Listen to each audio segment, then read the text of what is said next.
ये तो काया ऐसी है जिस प्रकार से कच्ची मिट्टी का घड़ा ओस लगे बूंद लगे गल जाएगा, टूट जाएगा, बिखर जाएगा।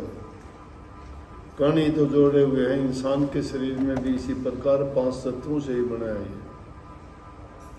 ये बोधि नाव है और इसमें सामान कितना कितना डाल लिया हमने, सदियों तक का। और ये भवसागर संसार है। इस संसार में ये छोटा सा जीवन लेके इतनी ज़्यादा ख्वाहिशें इंसान ने पाल ली और फिर वो इससे तैरने की कामना करता है, कैसे हो सकता है। इसलिए इसको ज़रूरत पड़ी कि सहारा चाहिए। सहारा कौन देगा? परमात्मा तो स्थूल रूप में कहीं मिलता दिखाई नहीं देता, उससे जाके बोल दे। वो ढूंढता है सतगुरु को, क्योंकि सतगुरु उससे मिलाने वाला है। सतगुरु ने उसका पता दिया है कि उसका पता ठिकाना मेरे पास है। फिर उससे प्रार्थना करते हो कि मुझे आप इस योग्य बनाओ। मेरे अवगुणों की ओर ध्यान ना देके, मैं अवगुणगारा हूँ, उन अवगुणों को बख्श के मुझे अबल निबल और अज्ञानी समझ के, मुझे दुर्बल बुद्धिहीन कर्महीन भागहीन समझ के, बेसहारा और यतीम जान के आप सहारा दो, तो ये मेरे जीवन के नैया पार लग सकती है। ये दास की प्रार्थना ये होती है कि दास अपने आप को स्पष्ट रूप से कहता है कि हाँ, मेरे अंदर अवगुण है। जो अपने अवगुणों को छिपा लेता उदास नहीं है। फिर तो मन के खेल में चालाकी करता है, चतुराई दिखाता है, बुद्धि के दायरे में है वो। लेकिन यहाँ न बुद्धि चलती है, न मन का खेल चलता है। ये सब के सब काल के दायरे में आते, काल ये काम करवाता है। तो कितनी बार आप सुनते हो, महापुरुषों ने कितनी कही कि कहो जी कैसे तैयार हो गए हमारा अवगुण भरा शरीर, कि हमारा शरीर तो अवगुण से भरा पड़ा है। तन से नेक काम नहीं करते, मन से अच्छे विचार नहीं रखते, वाणी से मीठा कभी बोलते नहीं। इंसान के तरने के 3 ही साधन शास्त्रों के लेख हैं कि इनको पवित्र बनाए बिना तो कोई काम चलेगा नहीं। पवित्र कैसे बनेंगे?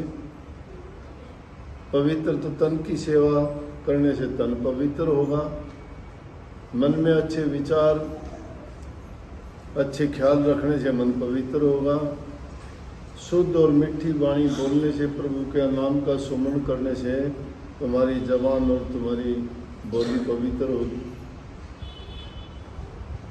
3 विधि से ही जीव का कल्याण है। तन पवित्र सेवा किए, धन पवित्र किए दान, मन पवित्र हरि सिमरन से त्रिविध हो कल्याण।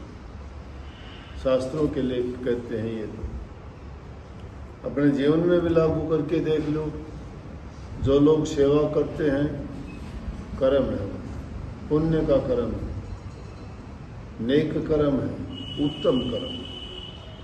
उत्तम कर्म और सर्वोत्तम कर्म है नाम की भक्ति करना, दान करना, परोपकार करना, परहित करना, ये शुभ कर्म है। लेकिन प्रभु की भक्ति करना उत्तम कर्म है, सबसे उत्तम से ऊंचा कर्म कोई नहीं। और उनकी बात देखो, जिन्होंने ये किया, प्रभु की भक्ति की, मन लगा के, चित्त लगा के, हृदय में विरह जगा के, सच्ची प्रीत जिन्होंने लगाई, उन्होंने ही भक्ति में उन्नति पाई। बाकी दिखावे की बात रही। उस भक्ति में जब आनंद और रस आता है तो दुनिया के रस फीके लगते हैं। जब तक ये रस भावा तो वो रस नहीं पाओ। संसार के रसों को जब तक चाहते हो वो भक्ति का रस नहीं मिलेगा। उस रस को पाना चाहते हो ना, भक्ति के रस को, तो इस रस को त्यागना ही पड़ेगा। ये रस एक नहीं है। मन और इंद्रियों के जितने भी भोग हैं, जितने भोग्य पदार्थ हैं, वो रस है। शब्द है, स्पर्श है, रूप है, रस है, गंध है। लेकिन उनको भी सही तरीके से अगर उपयोग करें, उनका रुख पलट दो। ये शब्द जो बैखरी वाणी से बोलते हैं, इनको मीठा बना लो, और जो शब्द की धुन होती है उसको सुनने का प्रयास करो। स्पर्श सतगुरु से करो। जिस प्रकार से चुंबक को छूने से लो अगर छू दे तो चुंबक के गुण उसमें आ जाते हैं। इसीलिए गुरु से आशीर्वाद लेते हैं। स्पर्श करना, रूप, उनकी छवि को निहारना, अंदर में एकाग्र कर देना। बिना एकाग्रता के कुछ नहीं मिलता है। सूर्य को भी किसी चीज को जलाने के लिए अपनी किरणों को एकत्रित करता है। एक शीशा आता है, उसको सूर्य के सामने करके नीचे अगर कोई सूखे पत्ते या कागज या कोई कपड़ा रख दोगे, उसमें आग लगा देगा। लेकिन उस शीशे पर भी एक सूरज उसको अपनी शक्ति को एकाग्र ही करता है, किरणों को, जब जाके उसमें आग लगती है। ध्यान और भक्ति भी इसी प्रकार से अपने मन की वृत्तियों को एकाग्र करती है। ये ध्यान है सहज तरीके से। मन की वृत्ति जब एकाग्र हो जाएंगी तो आपके अंदर भी वो डिवाइन लाइट प्रकट हो जाएगी। इसी तरह से आप में भी वो शक्ति आ जाएगी, वो ऊर्जा आप में है। जिस प्रकार से किसान लोग देखते होंगे, खेती करता है, अनाज के दाने बखेर देता है, बखेरने के बाद में फसल होती है, फिर उनको इकट्ठा करता है, काटता है और निकाल के सब उनको इकट्ठा कर लेता है, फिर उसको उसका लाभ मिलता है। वैसे अगर देखा जाए तो बिखरा पड़ा है अनाज, तो अगर कोई ढूंढना चाहिए कहाँ से आ जाए, लेकिन उसके लिए प्रयास मेहनत उसको करनी पड़ती है। जब जाके उसको एकाग्र किया, नहीं इकट्ठा किया।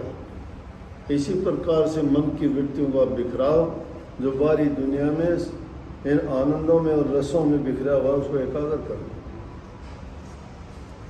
ये रस है भी निके फीके, इनमें आनंद नहीं है। चंद मिनटों का, थोड़े समय के लिए सुख देते हैं, उसके बाद बड़ी पीड़ा, बड़ी दुख देते हैं।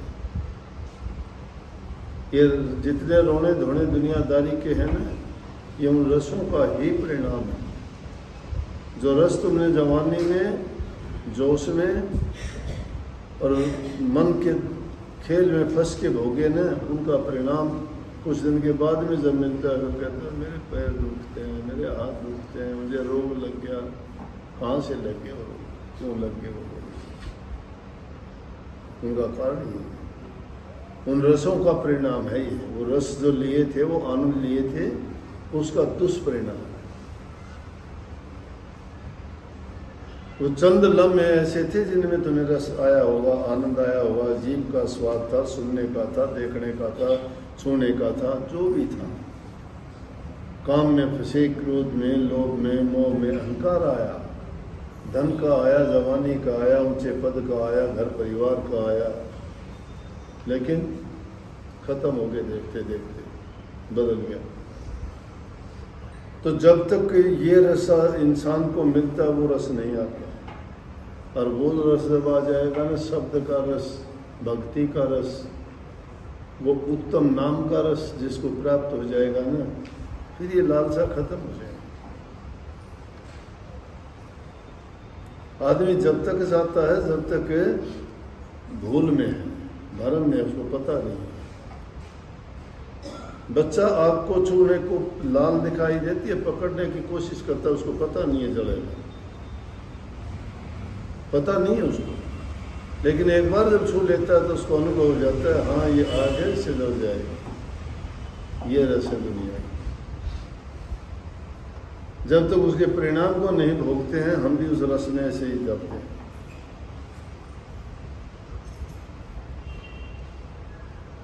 और पहचान नहीं होती है। किसी ने मधुमक्खी के छत्ते का रस दे दिया किसी को लेके शहद, पूछने लगा क्या है, ये तो बहुत अच्छी चीज़ है, बहुत मीठा है, बहुत स्वादिष्ट है।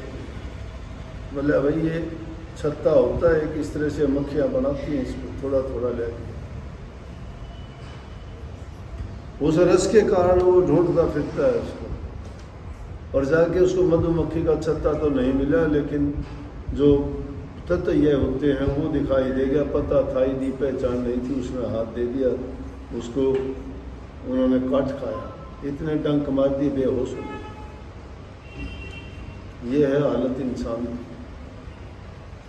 इन रसों को शहद समझ के और वो तत्व ये कि भेड़ के छाते में हाथ दे रहा है, पहचान नहीं है, समझ नहीं है। थोड़ा भी सोच ले कि इंसानी जीवन कैसा है, एक हवा का झोंका, आज है कल को नहीं। थोड़े से जीवन के लिए क्या क्या कर जाते हैं। कोई किसी का गला काटता है, कोई किसी को गंदा मंदा बोलता है, कोई किसी का चोरी करके किसी का बेचारे का मेहनत का माड़ हट लेता है, कोई पीड़ा दे के उसको दुख देता है। अरे दूसरे को दुख दे के तुम सुखी कैसे रहोगे? दूसरे की चीज़ को छीन के तुम कभी उससे आनंद भोग लोगे क्या? मैं कहता हूँ ये हेरा फेरी ये वाले, ये चोरी झूठ वाले, कपट और भ्रष्टाचारी लोग कभी सुखी नहीं रह सकते। सुखने में भी सुख नहीं आता हूँ। सुख इंसान को किस चीज़ में मिलेगा? अपने मेहनत में और अपने हाथ से कमाई हुई चीज़ में जो सुख मिलता है वो नहीं मिलता। कभी भी किसी की चीज़ पर नज़र ना रखो। प्यार से कोई भी चीज़ आती है उसके बहुत अच्छे गुण होते हैं। आया सो दूध समाना, मांग लिया सो पानी, खैंचा ताणी रक्त बराबर, ये सतगुरु की बात। जो चीज़ तुम्हें मिलती है, भेंट मिलती है, तोहफा मिलता है, खुश होके देता है। दूध अमृत जैसा गुण है उसमें, उसने खुश होके दिया, उसमें खुशी दी है, तुम्हें आशीर्वाद दिया, उसमें प्यार दिया है, तुम्हें सम्मान दिया है, इज्जत दी है, उसने खुश होके दिया उसने। दूध जैसा गुण है उसमें। तुमने कोई चीज़ अगर मांग के ले ली तो उसमें पानी जितना गुण रहेगा।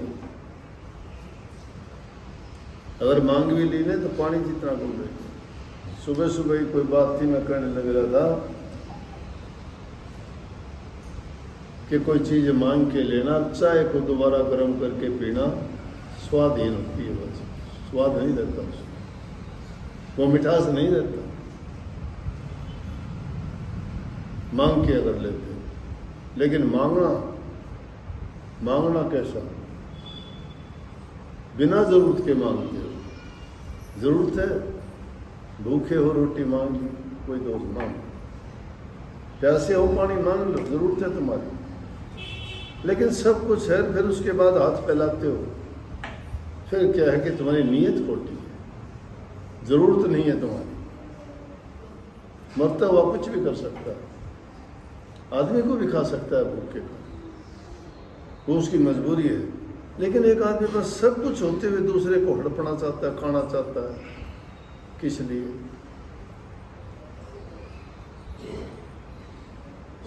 तो इसलिए कहिए कि जो चीज़ मांग के लेता है उसमें गुण पानी इतना दे जाता है। और फिर खैंचातानी अगर हो कि वो कहे कि ना मेरे से 50,000 ले ले, वो कहेगा ना लाख लूँगा तेरे से, इतना तो ब्याज हो गया, ये हो गया, वो हो गया। वो बेचारा गरीब है, कहाँ से लेगा?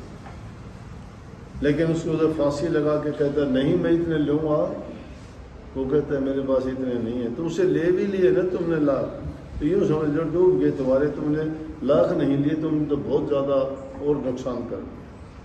वो तो ऐसा है जिस प्रकार से किसी आदमी का रक्त निकाल के पीना।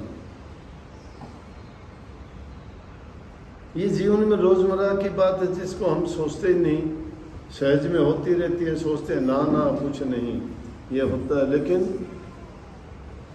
ये बहुत बुरी बात है। इंसान उन बातों को अगर समझ जाता है, परमात्मा ने तुम्हें दिया है, नहीं दिया तो अपनी मेहनत से तुम्हें जो मिला है जो तुम काम करते हो सच्चाई के साथ में, ईमानदारी के साथ में, वो तुम्हें जो फल देगा, तुम्हें जो सुख देगा, वो चीज़ कहीं भी नहीं मिलती।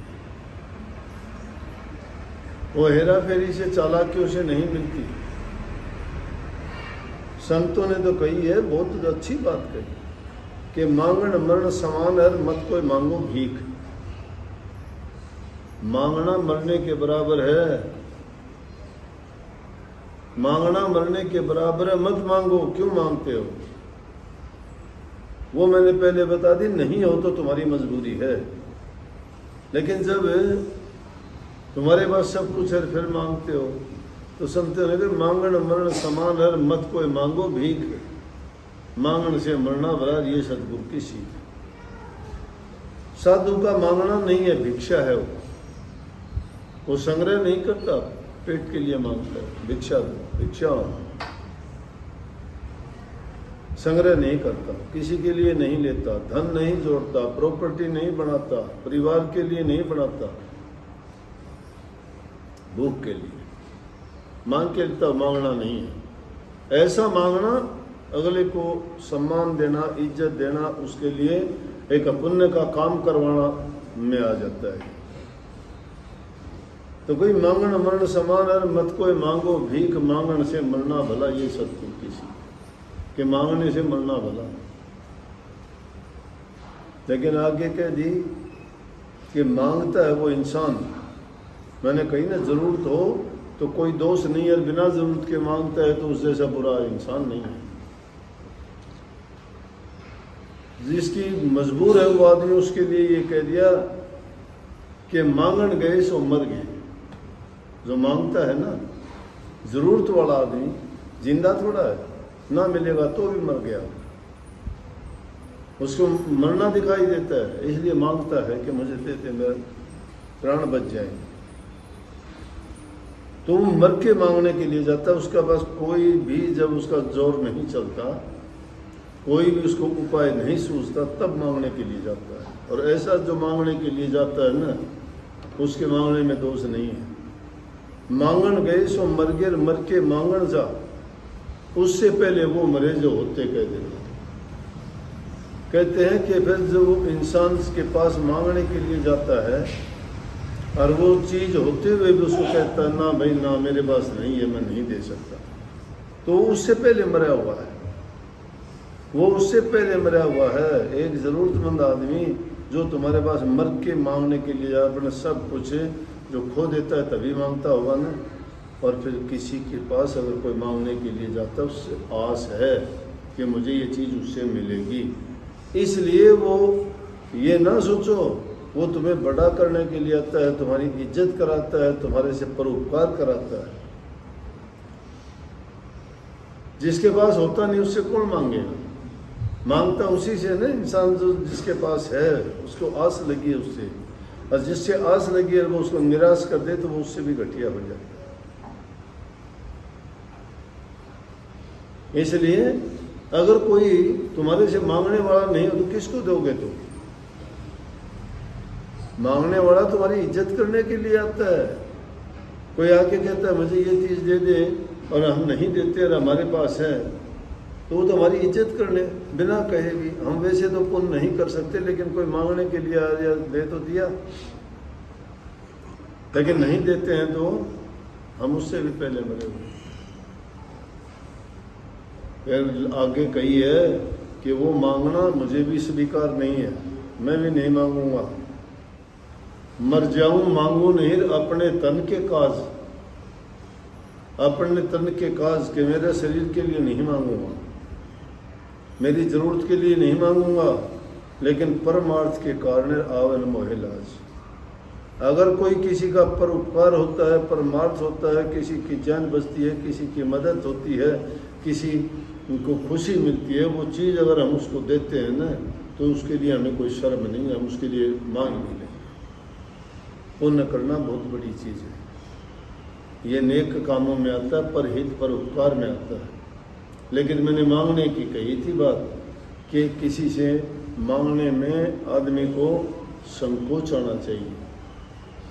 हाँ, मजबूर हो तो मांगना पड़ता है, वो मैंने पहले बता दिया।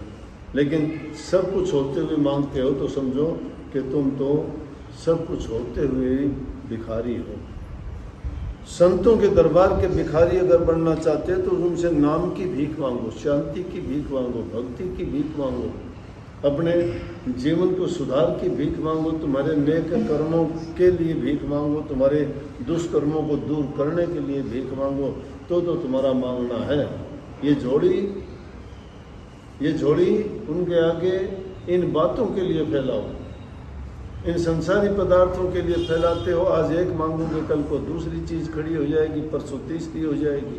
आज औलाद मांग ली, कल को नौकरी मांगोगे, परसों को बहू मांगोगे, उससे अगले दिन बेटा मांगोगे, उससे आगे पोता मांगोगे, फिर उसके लिए पढ़ाई मांगोगे, फिर उसके लिए। ये लाइन ख़त्म नहीं होती, चलती रहेगी। ये चलने वाला रास्ता है, रुकने वाला नहीं है, चलता रहेगा ये। तो इस रास्ते पे चलते हुए कितने मुसाफिर आए हैं, रास्ते में मिलते भी हैं। कोई थक के रास्ते में गिर चुका है, कोई मर चुका है, कोई चल रहा है साथ में, कोई आगे भी जा रहा है। और तुम्हारे पीछे भी मुड़ के देखोगे तो लाइन लगी हुई है, टूटती नहीं है। ये जगत मुसाफिर खाना है। लेकिन इसमें जो आदमी देखते होगे, कई रोते चीखते चिल्लाते जाते हैं, कोई हंसते मस्ती में खिलाते हुए जाते हैं, और कुछ लोग मुंह लटकाए रास्ते में ही बैठे हैं। तो जिन्होंने नेक कर्म नहीं किए, पुण्य के काम नहीं किए, परहित परोपकार नहीं किए, वो इसी जीवन में सोच लो कि उनके जीवन का परिणाम क्या होगा। और जो इंसान नेक कर्म करते हैं, अच्छे काम करते हैं, प्रभु को याद करते हैं, भक्ति करते हैं, जिनका हृदय शुद्ध है, भावना पवित्र है, और जिन्होंने परहित और परोपकार में अपना जीवन लगा दिया, उनको कोई परवाह नहीं है, बेपरवाही से मस्ती की हालत में जाते हैं। उनको पता है कि उन्होंने जो किया उसका परिणाम उन्हें अच्छा मिलने वाला है। तो सबको बहुत बहुत आशीर्वाद।